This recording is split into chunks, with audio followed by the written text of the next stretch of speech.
श्रीमन्महागणाधिपतये नमः। वक्रतुंड महाकाय कोटि सूर्य समप्रभ निर्विघ्नं कुरु मे देव सर्वकार्येषु सर्वदा। माँ भगवती गंगा के इस सुरम्य तट पर चातुर्मास के पावन सत्संग के अंतर्गत आज हम लोग तृतीय संस्कार सीमंतोन्नयन संस्कार पर चर्चा करेंगे। गर्भाधान संस्कार पर चर्चा हो गई, पुंसवन संस्कार पर चर्चा हो गई। आज तृतीय संस्कार है सीमंतोन्नयन। सीमंत उन्नयन यानी दो शब्द, सीमंत उन्नयन, दो शब्दों को मिलकर के सीमंतोन्नयन संस्कार। इसके बारे में हमारे धर्मशास्त्रों में लिखा है कि सीमंत का अर्थ है स्त्री की मांग, अर्थात सिर के बालों की विभाजक रेखा। हमारे मातृ शक्तियां जो मांग भरती है वो यहाँ अपने बालों को दो भाग में विभक्त करती है। तो ये जो बालों की जो बीच वाली रेखा है, सीमंत का मतलब है सिर के बालों की विभाजक रेखा। विवाह संस्कार में इसी सीमंत में वर के द्वारा सिंदूर दान होता है। जब फेरे होते हैं तो उसके बाद में ब्राह्मण देवता मंत्र बोल करके वधू के मस्तिष्क में सिंदूर दान वर के द्वारा करवाते हैं और तभी से वह विवाहिता सौभाग्यशालिनी वधू सीमंतिनी अर्थात सुमंगली कहलाती है। स्त्रियों का ये सीमंत भाग अति संवेदनशील और मर्मस्थल कहा गया है। इसमें पवित्र सिंदूर के सहयोग से जो विशिष्ट भावनाएं एवं संवेग प्रादुर्भूत होते हैं वे उसके अखंड दाम्पत्य जीवन के लिए सहयोगी एवं अभ्युदयकारी होते हैं। सीमंतोन्नयन संस्कार में भी पति के द्वारा विशेष विधि से गर्भिणी वधू के सीमंत भाग का ही संस्कार होता है। इसमें भी विशेष रूप से यही कार्य संपादित होता है। जो फेरे होने के बाद में जब करवाते हैं तो वहां पर तो सिंदूर दान होता है, लेकिन यहाँ पर किसी विशिष्ट औषधि गुलर इत्यादि है उनको लेकर के बालों को दो भाग में बांटा जाता है, उन्नयन किया जाता है, जिसके प्रभाव से होने वाली जो भावी संतान है उस पर अच्छे संस्कार पड़े। इस दृष्टि से इस संस्कार का बड़ा महत्व बताया गया है। सीमंतोन्नयन संस्कार के संबंध में आचार्य भिन्न भिन्न मत देते हैं। कुछ आचार्यों के मत में ये संस्कार प्रत्येक गर्भ के समय में करना चाहिए, यानी जितनी बार वो गर्भवती बने तब।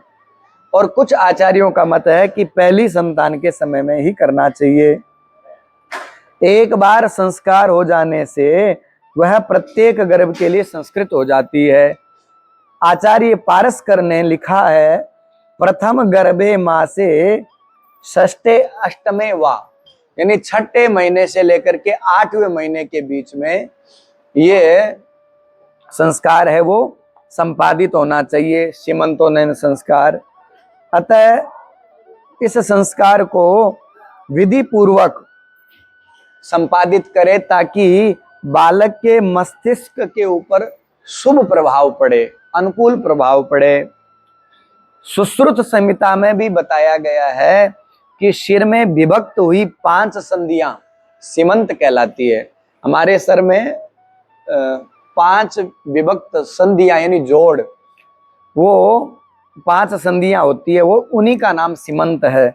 सुश्रुत संहिता में 6:27 में लिखा है, पंच संधयः शिरसि विभक्तः सीमंता नाम तत्रोन्माद भय चित्तना शौर मरणम। अर्थात ये 5 जो संधियां हैं इन्हीं को हमारे धर्मशास्त्रों में सुश्रुत संहिता इत्यादि ग्रंथों में सीमंत कहा गया है।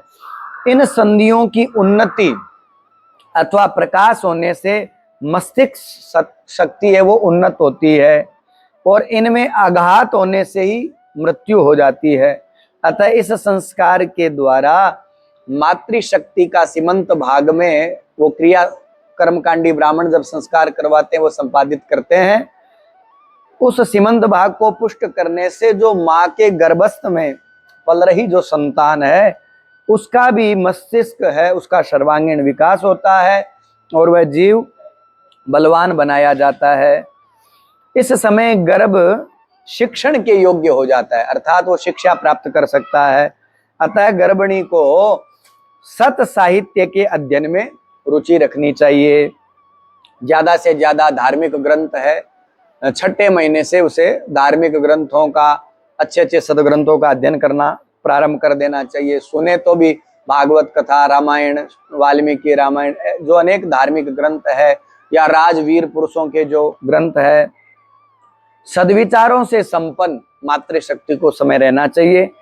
इस संस्कार में जब संस्कार ये संपादित करते हैं तो वीणा बजाने वाले को किसी को बुला करके, कोई वाद्य यंत्र बजाने वाले हो जो सुंदर संगीत को जानते हैं, परंपरा से साहित्यिक जो संगीत जानते हैं, उनको बुला करके जब ब्राह्मण देवता पूजन इत्यादि करें, उसके बाद में जब श्रीमंत उन्नयन वाला संस्कार पति के हाथों से संपादित हो जावे, उसके बाद में बढ़िया वीणा वादक या संगीत, हारमोनियम या अनेक जो भी प्रकार से कोई वाद्य यंत्र है वो मधुर बजा करके या तो कोई भक्त के चरित्र को श्रवण करवावे, या फिर कोई वीर, महाराणा प्रताप इत्यादि, शिवाजी छत्रपति, ऐसे कोई महापुरुष का वीर पराक्रम यश वो गा करके सुनावे, ताकि उस संतान के ऊपर विशिष्ट प्रभाव पड़े। इस संस्कार में वीणा वादक को बुला करके सुंदर संगीत का वादन करवावे, ताकि गर्भस्थ शिशु पर अत्यंत वीर पराक्रम, दान, यश और अनेक प्रकार की विद्या से संयुक्त हो। इस संस्कार में पति घृतयुक्त यज्ञ की अवशिष्ट, यज्ञ भी होता है इस संस्कार में, जो हवन किया जाता है, तो सुपाच्य पौष्टिक खीर का जो चरू होता है वो गर्भवती को खिलाया जाता है पति के द्वारा।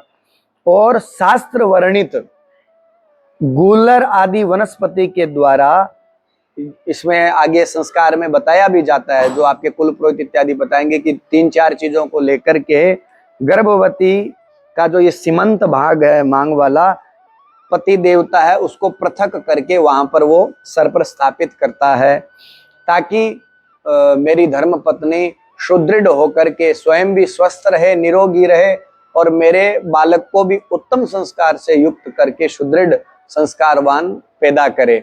इस भाव से इस संस्कार को संपादित किया जाता है।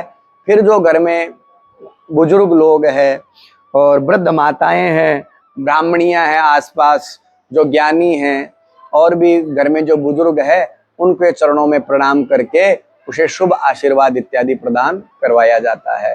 तो ये सीमंतोन्नयन संस्कार की विधि है, और पूरी विधि तो कर्मकांडी जो आपके कुल पुरोहित ब्राह्मण देवता है वही बताएंगे, वही करवाएंगे, लेकिन सीमंतोन्नयन संस्कार परम आवश्यक है, ताकि संतान गुणवान, धैर्यवान और विशिष्ट पराक्रम, दान, वीर, शौर्य से संपादित होकर के जन्म लेवे। इसलिए ये संस्कार परम आवश्यक है, और अधिक से अधिक प्रत्येक सनातनी को इस संस्कार को संपादित करने का प्रयास करना चाहिए। इन्हीं शब्दों के साथ हर हर महादेव, सप्रेम नारायण स्मरण।